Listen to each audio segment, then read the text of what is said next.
लीला के अंतर्गत पहला हम लोग सुने निष्कामता, दूसरा सुने राग द्वेष से मुक्ति, राग द्वेष से रहितता अथवा राग द्वेष का अभाव।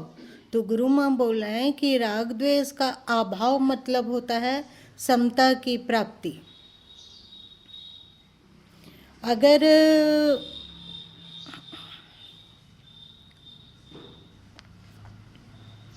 गीता को देखा जाए ठीक से तो पूरे गीता में समता समता समता समता समता भरा हुआ है ना। और एक बात कि हम लोग सोचते हैं कि जब हमारा ध्यान 2 घंटा 3 घंटा तक अडोल रहे, अडीग रहे, हमारा मन एकाग्र हो जाए, हमारी वृत्ति स्थिर हो जाए और ध्यान की गहराई में हम उतरने की क्षमता प्राप्त कर लें, तो फिर हम सच्चे अध्यात्म की ओर बढ़ रहे हैं। कहा जाता है ना, हम लोग ध्यान का अभ्यास भी करते हैं कि नहीं करते हैं, सुमिरन भी करते हैं। कुल मिलाकर हम लोग मन को एकाग्र करने के लिए बहुत सारा यत्न करते हैं, और मन को एकाग्र करना अच्छी बात है। मन को एकाग्र करना धर्म का एक महत्वपूर्ण पहलू है, परंतु श्री कृष्ण मन की एकाग्रता से बढ़कर क्षमता को बताया।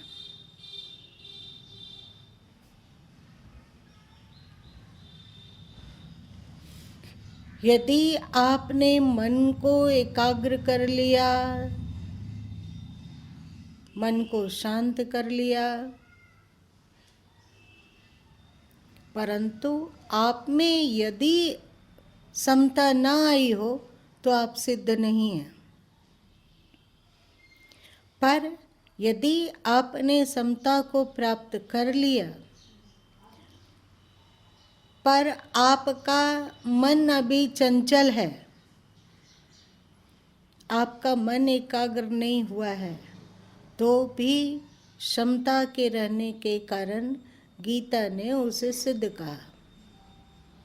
क्षमता ही सिद्धता है और क्षमता का अभाव ही असिद्धता है। बोले गीता में यही कहा गया कि दूसरा चीज कुछ कहा गया? आप कितना भी दान कर ले, तीर्थ कर ले, सेवा कर ले, सत्संग में आ जाए, अथवा ईश्वर का दर्शन कर लें किसी साकार रूप में, अथवा जो जो आपको श्रेष्ठ आचरण लगता है उस सबको अपना लें, परंतु यदि आप में समता नहीं आई तो आपका कल्याण नहीं होगा।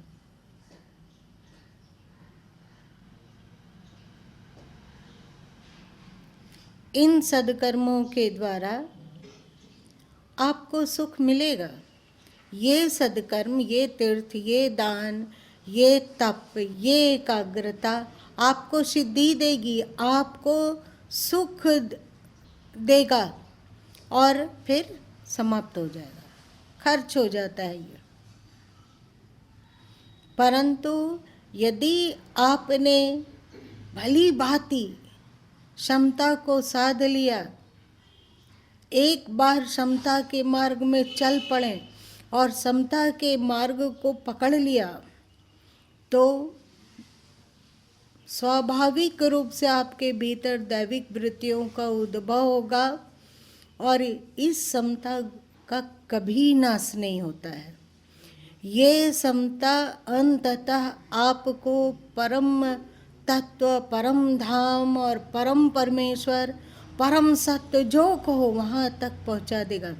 अथवा ये समता आपको जीवन काल में भी शांति देने वाला होगा और जीवन काल में भी प्रसन्नता का अनुभव आप करेंगे। आप जीवन काल में ही आनंद की अनुभूति करेंगे। परंतु देखो, बहुत सारे लोग होते हैं धरती पर जो प्रतिदिन बहुत बहुत सुमिरन करते हैं, इसका मतलब ये नहीं कि सुमिरन गलत है, इसका मतलब ये है कि आप इन सुमिरन इत्यादि के साथ साथ समता को अवश्य ही जोड़ें। ठीक है, आप पुरुषार्थ पूर्वक सुमिरन करते हैं, कर रहे हैं, एक तरफ बैठे हुए हैं, बहुत अधिक जाप कर लिए, बहुत अधिक भगवान का नाम ले लिया, बहुत अच्छा है, परंतु इसके द्वारा शांति को प्राप्त होते हुए किसी को नहीं देखा गया। सिद्धि मिल जाती है, जिस कामना से आप सुमिरन कर रहे हो उस कामना की पूर्ति हो सकती है, हो जाएगी। हो सकता है कि शुभ कर्मों के द्वारा, सुमिरन के द्वारा आप स्वर्ग को चले जाए अथवा किसी और सुखमय स्थिति में चले जाए आप, यदि अथवा आपको धन धान्य मिल जाए, ये सब हो सकता है, परंतु शांति और सुख की अनुभूति, सुख में स्थिति संभव नहीं है। तो क्या करोगे? कल से तुम लोग सुमिरन छोड़ दोगे? क्या करोगे? ध्यान छोड़ दोगे?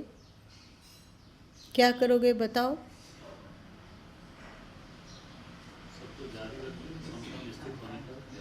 नहीं, इसके इन साधनाओं के साथ साथ में समता को जोड़ देना है।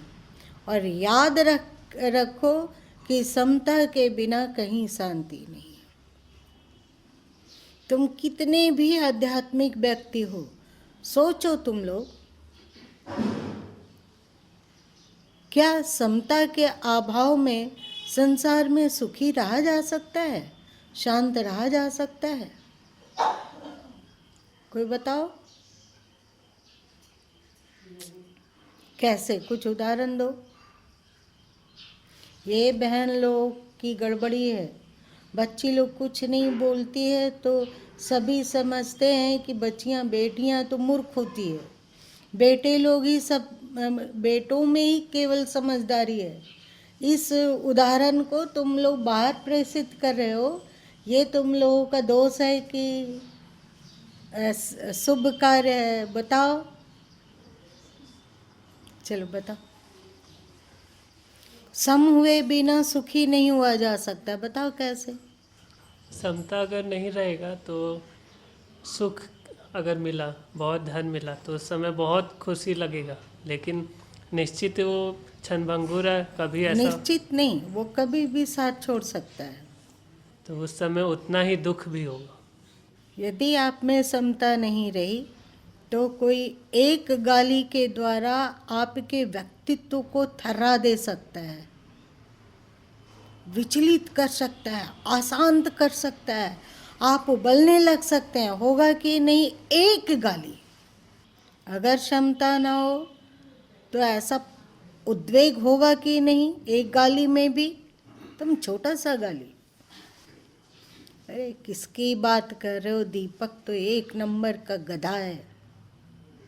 इसको यदि बाद में किसी ने बता दिया कि जानते हो तुमको वो है ना, सो गधा बोल रहा था, इतना होते के साथ क्या हो सकता है दीपक के मन में? उबाल। अरे वो हमको गधा बोलने वाला कौन होता है? हम उसकी कमाई खाते हैं क्या? वो अपने आप को समझता क्या है? अच्छा है, वो जानेगा कि किसके फेर में वो पड़ा है। जो हमें गाली दिया, हम उसे बदला लेकर रहेंगे, तो उसको सोच रहे हो उस एक गाली को, तो तुम्हारे मन में अशांति है। और जब तुम बदला लेने के लिए उधर जाओगे तो भी तुम्हारे मन में अशांति है, और जब बदला ले लोगे तो भी तुम्हारे मन में अशांति है कि नहीं? तो क्या इस अशांति में हम लोग सुखी रह सकेंगे? तो सुख के लिए, शांति के लिए, कल्याण के लिए समता आवश्यक है। जीवन है, जीवन में उतार चढ़ाव, लाभ हानि, जीवन मृत्यु बनी रहती है। कितना भी कोई चीज प्रिय से प्रिय क्यों ना हो, परंतु उस प्रिय से प्रिय चीज पर भी हम लोगों का कोई अधिकार नहीं है। जैसे माँ को सबसे प्रिय क्या होता है? अपना बच्चा।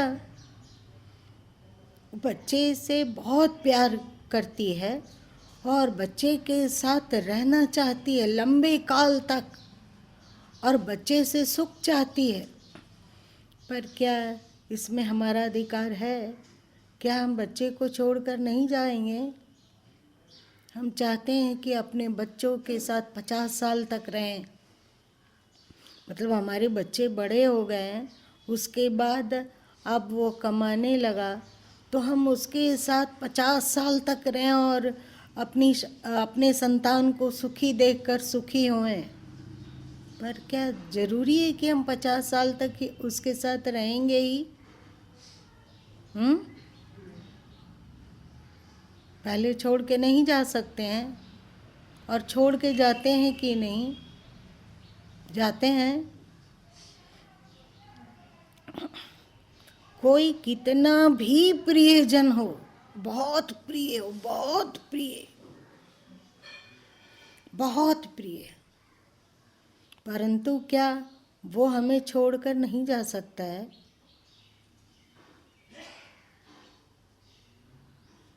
सोच के बोलो। अर्जुन के लिए कृष्ण बेहद प्रिय थे, अतुलनीय प्रिय थे। अर्जुन को अपने प्राणों से भी अधिक कृष्ण महत्वपूर्ण लगते थे, और कृष्ण के प्रति इतनी अधिक निष्ठा उनको थी कि उनके शरीर के रोम रोम से कृष्ण कृष्ण कृष्ण का गुंजन होने लगा था। सुने हो ना कथा?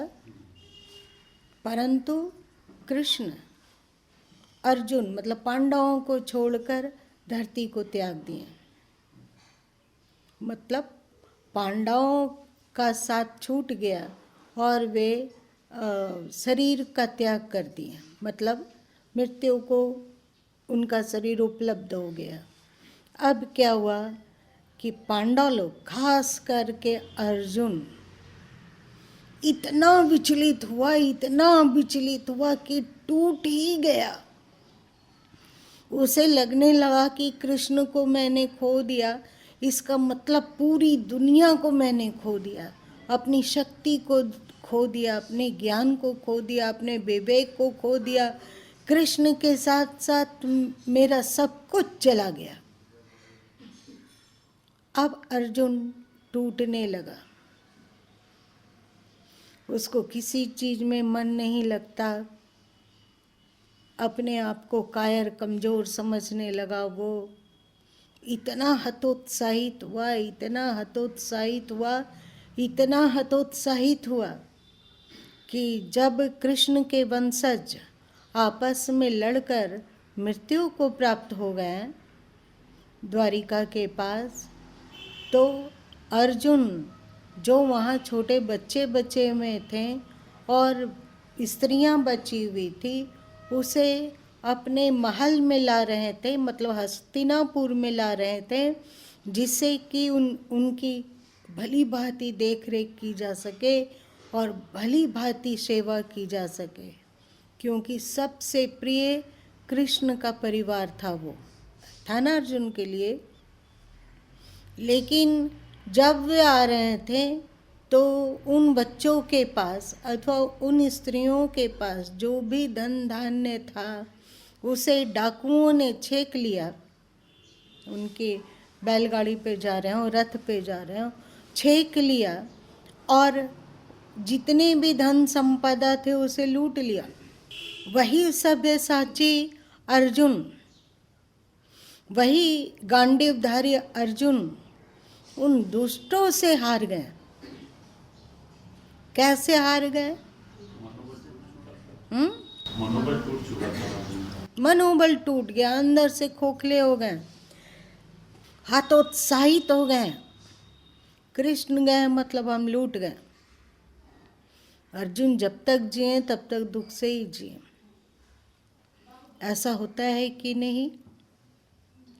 दुनिया में कितना भी कोई प्रिय वस्तु हो, व्यक्ति हो, उसे कभी भी वियोग हो सकता है।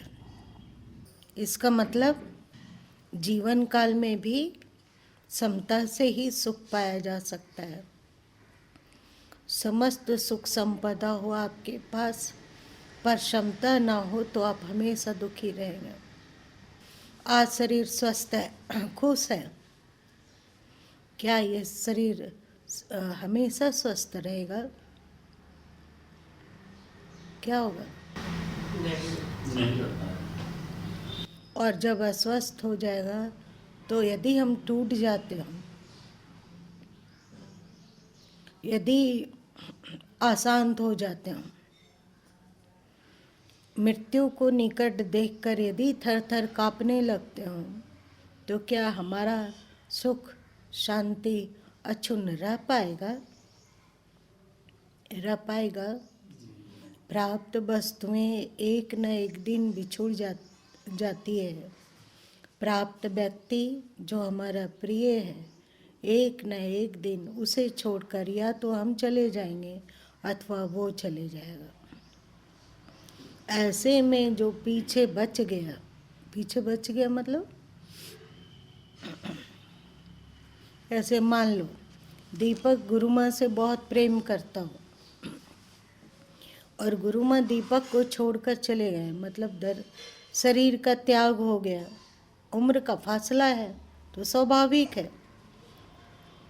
यदि दीपक समता को न रख पाया तो क्या होगा? टूटेगा और दुखी होगा।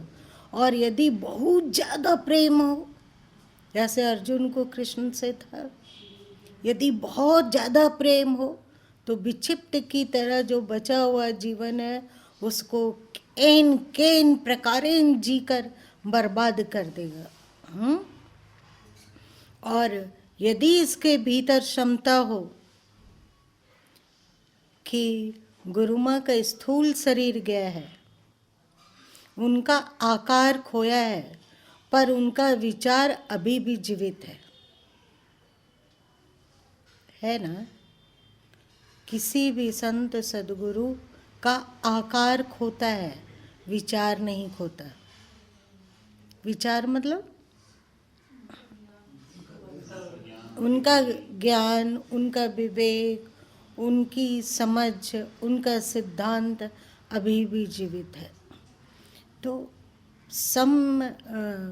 यदि दीपक सम हो पाया तो उस उनका मतलब सद्गुरु माँ का जो दिव्य ज्ञान है अथवा दिव्य विचार है, उसको वो अपने जीवन में निखारेगा।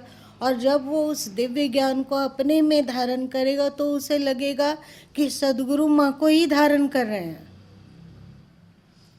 3 शरीर होता है ना, स्थूल शरीर, सूक्ष्म शरीर, कारण शरीर।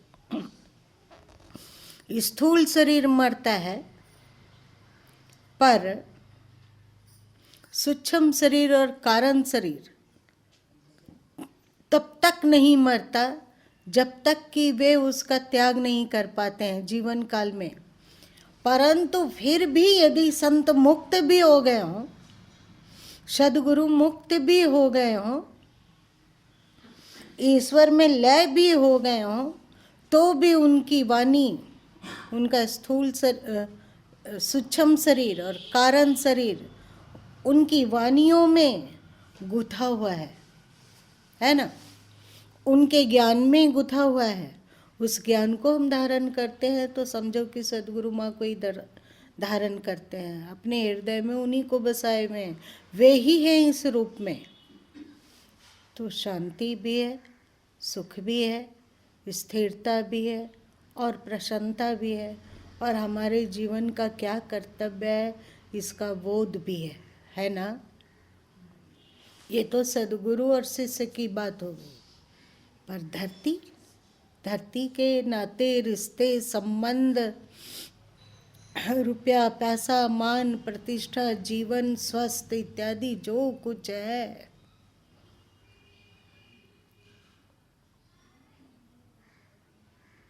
वो सब एक रस हमारे साथ नहीं रहता है। मान लो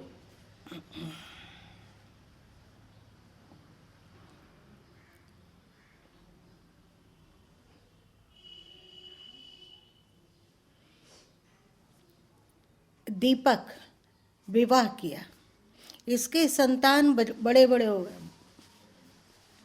और उन संतानों का भी विवाह हुआ, तो बहुएं आ गई। बहुओं और बेटों का संतान हुआ तो पोते पोतियाँ नाती नातनी आ गए। अब वे लोग क्या करते हैं कि दबाव डालते हैं कि आपने मकान कमाया, इतना सुंदर बिल्डिंग बनाया, पैसा है, रुपया है, जो तुमने कमाया वो सब हमारे नाम से करो। अगर दीपक कहता है वो कि हम अभी नाम पर नहीं करेंगे, तो वे लोग गिद्ध की दृष्टि से टकटकी लगा के देखते रहेंगे, वो बहुएं और वो बेटे भी, और जो पोता पोती इत्यादि हुआ वो भी गिद्ध की तरह देखेंगे कि दीपक अपनी इच्छा अनुसार कहीं उड़ा तो नहीं रहा है, कहीं किसी को बांट तो नहीं रहा है। अपने कमाया हुआ धन पर भी दीपक का अधिकार नहीं रहता है। मतलब उसको टोकने वाले, यदि दीपक अपनी बेटियों को चाहेंगे कि हमारे पास इतना पैसा, हम इतना अपनी बेटी को दे देंगे, तो बेटे और बहू लड़ने के लिए तैयार हो जाएंगे। लगता है जैसे उन्हीं लोगों ने कमाया है, ऐसा होता है। अगर दीपक चाहे कि हम किसी संस्था में दान करें, तो बेटे और बहुएं लड़ने के लिए तैयार हो जाते हैं और कहते हैं कि ये लोग, ये तो सब लुटा देगा बूढ़ा, अभी युवक है ना, उतना उतना होते होते तो माँ बूढ़ा हो जाएगा। तो बेटे बहुएं बोलेंगे कि ये लुटा देगा बूढ़ा, हम लोग के लिए कुछ छोड़ेगा ही नहीं, कुछ उपाय करो, किसी तरह इसको साफ करो, रास्ता से हटाओ, अथवा इसके इस तरह उड़ाने पर अंकुश लगाओ। बूढ़े को देगा अलग तरीके का खाना और बेटे बहुएं खा रही हैं अलग तरीके का भोजन, तो दीपक का दिमाग क्या होगा, अशांत होगा कि खुश होगा। यदि ज्ञान ना रहे, यदि समता ना रहे, तो क्या हालत हो जाएगी। मान लो कि यदि समता हो भी, तो ये अपना कमाई को अपनी बेटी को कैसे दे सकेगा, अथवा किसी अच्छे कार्य में कैसे लगा सकेगा। वहाँ तो वे लोग एकदम यमदूत की तरह घेरे हुए हैं, एक एक क्रिया पर ध्यान दे रहे हैं, तो फिर क्या करना होगा ये हमें भी पता नहीं है। को बताओ बुजुर्ग भाई लोग, बताइए अरुण जी, इस स्थिति में क्या हालत होगी। नहीं माँ, कथा बिल्कुल अपने अडिग रहना चाहिए इस स्थिति में। ऐसी स्थिति में जीवन भर का जो कमाए वो अपने अनुकूल, अपनी इच्छा के अनुसार ही चलाना चाहिए। अपना विवेक तो है ना, विवेक है, सदगुरु माँ का दिया हुआ विवेक है ना, उसको जीवित रखना चाहिए, बहना नहीं चाहिए। हाँ, आप परिस्थिति अगर आ गई कि अस्वस्थ हो गए, बिल्कुल खटिया पर पड़ गए, तो वे लोग बोलेंगे अरे बूढ़ा, मरने का समय आ गया है, तुम सब छाती पर लेद कर चले जाओगे क्या, अब तो इसको छोड़ो। क्या हालत होगी यदि समता ना हुआ तो, बहुत कष्ट, क्या हालत होगी सोचो। दीपक की पत्नी दुनिया छोड़ के जा चुकी है, इसका दुख सुख सुनने वाला भी कोई नहीं है, ना अपना दुख को किसी बेटा से बोल सकता है, ना किसी बेटी से, तो उस दुख को बांटने वाला भी कोई नहीं है। तो क्या हालत होगी यदि समता ना हो तो। क्या तुम केवल समता के बिना कुछ और चीज करके सुखी हो सकोगे। समता उसको बहुत जरूरी, वो वही सारा पूरी जिंदगी समता आवश्यक है। मान लिया जाए कि कोई विद्यार्थी परीक्षा दिया, बहुत परिश्रम किया, एड़ी चोटी एक कर दिया और परीक्षा दिया, और जब रिजल्ट निकला तो देखा कि वो उस तरह नहीं कर पाया जिस तरह की पढ़ने में वो परिश्रम किया था। मान लो कि उसमें वो असफल हो गया, तो समता नहीं हुआ, तो विद्यार्थी क्या पुनः उतने ही लगन और परिश्रम पूर्वक पढ़ पाएगा कि सोचेगा कि मेरा किस्मत ही खराब है, हम फुटा हुआ किस्मत लेकर आए हैं, कितना भी पढ़ो, कितना भी मेहनत करो, कितना भी परिश्रम करो, तो भी ढाक का 3 पात ही रिजल्ट निकलता है, तो वो हतोत्साहित हो जाएगा। और अगर वो हतोत्साहित होता है तो फिर क्या वो मन लगाकर पढ़ सकेगा अथवा सफल हो सकेगा आगे? तो यदि वहाँ क्षमता हो तो सोचेंगे कि चलो किसी कारणवश असफल हो गए तो हो गए, हम टूटेंगे नहीं, हम बिखरेंगे नहीं, फिर से परिश्रम करेंगे और विजय होंगे। तो क्षमता रहने पर उसको पढ़ना लिखना मेहनत करना सार्थक होगा कि नहीं? तो जीवन काल में सुख की प्राप्ति हेतु भी समता चाहिए, और जीवन को त्याग जब हो जाएगा, जीवन का जब त्याग होगा, उसके बाद आत्म कल्याण के लिए भी समता चाहिए। समता समस्त सद्गुणों में से ऊपर है।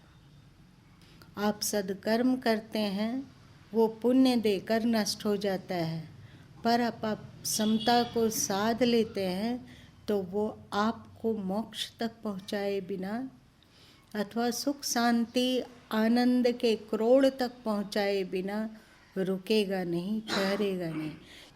इसको श्री कृष्ण गीता के दूसरे अध्याय में भी, 5वें अध्याय में भी, 12वें अध्याय में भी, 13वें अध्याय में भी, हमें लगता है कि 18 अध्याय में से एक भी अध्याय ऐसा नहीं होगा जिसमें समता की चर्चा उन्होंने नहीं की होगी। समता 2 तरह का होता है। क्या क्या? समता 2 तरह का होता है। क्या क्या? इस पर विचार करना है। विचार करके कल आओ, तो कल फिर आगे की चर्चा हम लोग करेंगे। समता की बात तो बहुत व्यापक परिभाषा होनी चाहिए। राग द्वेष से जैसे स्थिर रहना, राग और द्वेष में सम रहना, ये भी तो समता है। सुख दुख में सम रहना, ये भी समता हुआ। अपने पराये में भी सम रहना, वो भी समता ही कहलाएगा। ऊंच और नीच, छुआछूत, भेदभाव, इस सब में भी सम रहना। तो अगर देखा जाए तो पूरे जीवन में कोई ऐसा पहलू नहीं होगा जहाँ पर समता की आवश्यकता नहीं है। हर क्षेत्र में तो समता की आवश्यकता है। लेकिन एक बात है अरुण जी, सुनिए मेरी बात, सावधान कर देते हैं कि ऐसा नहीं कि कंचन और किसी अपने मित्र की वाइफ में भी समता कर लीजिएगा। नहीं, आप वो तो जब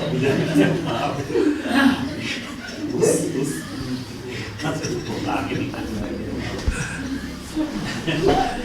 लेकिन समता को सीमित बने हम करने का था। बात सही है। आप ऐसो 2 तरह की समता होती है, वो कौन कौन सा हो सकता है? इसको ठीक आप कह रहे हैं, समता की सीमा नहीं है, पर ये 2 तरह में से समस्त समता समाहित है। थोड़ा दिमाग लड़ा के सोचना, ठीक है विद्या? दिमाग लड़ा के सोचना दीपक, और तुम लोग भी, और बहन लोग भी। अध्यात्म का सर्वोपरि गुण समता। समता है तो फिर सारा अध्यात्म खींचकर अपने आप हम लोगों के अंतस में उतर आएगा।